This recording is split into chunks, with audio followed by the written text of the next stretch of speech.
तो hey guys, welcome back to a new video. First of all बात करने वाले कलम इंक के बारे में। तो कलम इंक फाइनल रिप्लाई दिए UK07 राइडर को।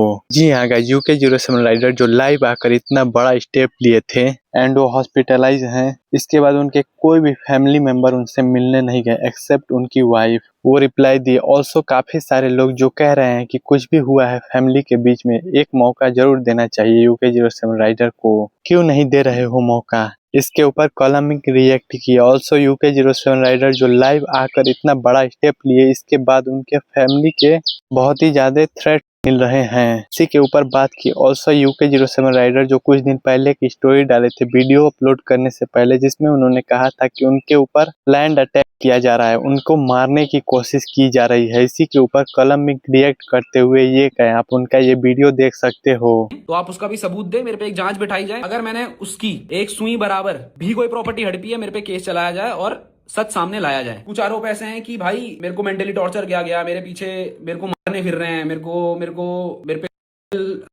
पे मर्डर का वो चल रहा है कि मेरे को ये मार सकते हैं कहीं पे भी। तो भाई आप इन चीज का सबूत दीजिए, क्योंकि इन चीज का सबूत मैं नहीं दे सकता। अगर मैं आपको मारने आया हूं, अगर मैं आपको धमकाने आया हूं, मेरा आप GPS ट्रैक करिए। अगर मैं पिछले 2-3 साल में भी कभी मनाली गया हूं, वैसे तो 1 साल की बात है, पर पिछले अगर 1 साल में मनाली गया हूं तो मैं दरखास्त करूंगा CBI। मुझे नहीं पता कौन हैंडल करता है, बट CBI मेरे को लगता है सबसे ज्यादा पावरफुल है। तो मेरे पे आप जांच बैठाइए और मेरी लोकेशन ट्रैक कराइए, या 1 साल में मैंने इस पर्सन से कोई कॉन्टैक्ट भी करा है। अब उस वीडियो के बाद जब इनसे प्रूफ मांगे गए, कुछ नहीं हुआ। उसके 2 दिन बाद इंस्टाग्राम लाइव पे आके मेरे भाई के द्वारा एक ऐसा कदम उठाया जाता है जो गलत था। उसका बुरा मेरे को भी लगा, मेरे माँ बाप को भी लगा और दुनिया को भी लगा। क्योंकि भाई आप कुछ भी कहो, शायद मेरे अंदर, मैं इमोशन पे रिएक्ट नहीं करता हूं भाई, बट मेरे माँ बाप करते हैं। जब ये क्रैक किया गया, my mom froze to death भाई, वो जम गई थी। और जाते जाते ये बोला गया लाइव में भी, बंदा डिप्रेशन में है, राइट? उसने बोला मैं डिप्रेशन में हूं, कि मेरे भाई ने मेरी जिंदगी बर्बाद कर दी। और मेरा भाई इतना नीच इंसान है कि इसने मेरी यूट्यूब की वीडियो भी डिलीट कर दी। अगर आप डिप्रेशन में हो, आप झूठ कैसे बोल रहे हो? अगर मैंने यूट्यूब वीडियो डिलीट करी, आपने बोला है ना, आप पे सबूत है, आप पे मेल है, आपने कहा है, आप वो सबूत दीजिए। लाइव में आके झूठ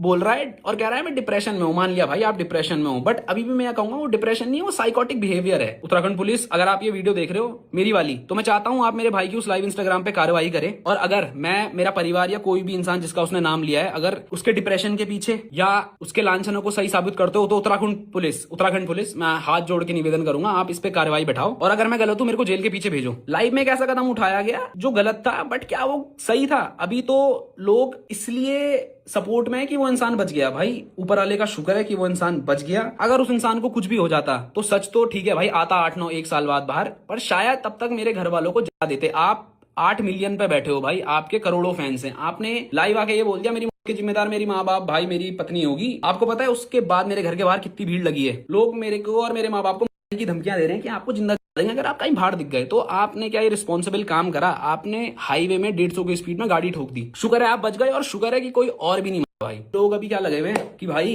तेरा भाई है, तेरा सच्चा खून है, तू गया क्यों नहीं, तू कैसा नीच है, तेरी माँ कैसी गलीच औरत है, कितनी गंदी औरत है कि अपने बेटे से मिलने नहीं गई। देखो पिछले 4-5 साल से मेरी फैमिली में क्या चल रहा है ना भाई, आपको नहीं पता। लोग कह रहे हैं मौके दो, हमने उसे 1000 मौके दे दिए। भाई प्रूफ दो यार, है ना? ये इमोशन करके उसके इस गलत कदम उठाने से, उसके वो अटेम्प्ट करने से सच झूठ नहीं हो जाता, और झूठ सच नहीं हो जाता। आपने 8 महीने हम पे झूठे केस मारे। जब आप वो लीगली हार गए दिसंबर में, आपकी तरफ से वो केस वापस लिया गया। आपकी तरफ से वो केस वापस क्यों लिया गया? क्योंकि आप पे सबूत नहीं थे, आप सच्चे थे, तो आपने वो केस वापस क्यों लिया? आप रीओपन करा दो भाई उस केस को। मैं नहीं डर रहा हूं, आप उस केस को लड़ो, जो सच्चा होगा उसको न्याय मिलेगा। इंसानियत तब का थी। आपने लाइव में ये भी बोला कि इसने मेरे माँ बाप की इज्जत उछाल दी। मैं इतना नीच नहीं हूं, मैं सबूत नहीं डालूंगा, क्योंकि मैं नहीं चाहता मेरे माँ बाप की इज्जत खुले उड़े।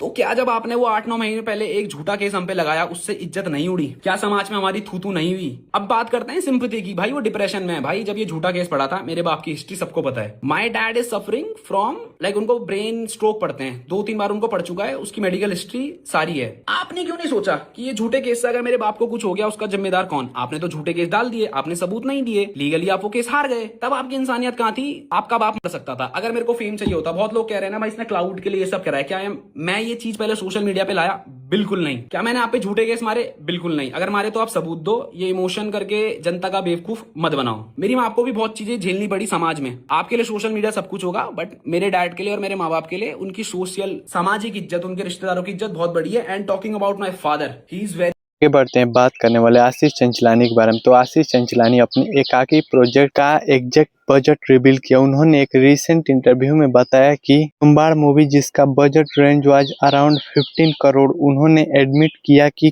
काफी फाइनेंशियल स्ट्रगल उन्होंने फेस करना पड़ा था।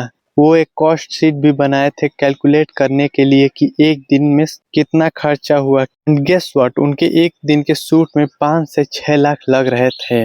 The budget went completely out of control. उन्होंने एक इंसिडेंट भी बताया, जब पैसे खत्म हो रहे थे तो वो अपने बैंक को कॉल किए थे कि उन्हें बोलते हुए कि मुझे इमीडिएटली लोन चाहिए। ऐसा हालत हो गया था। बात करने वाले यूट्यूबर जोकर की हवेली के बारे में। तो गाइस, जोकर की हवेली ने फाइनली अपने इंस्टाग्राम पर कंप्लीट कर लिए 1 मिलियन फॉलोअर्स। तो कांग्रेचुलेशन गुलरेज भाई। आई होप आप सभी लोगों को ये वीडियो अच्छा लगा तो वीडियो को लाइक और चैनल को सब्सक्राइब। मिलते हैं अगले वीडियो में। Thanks for watching.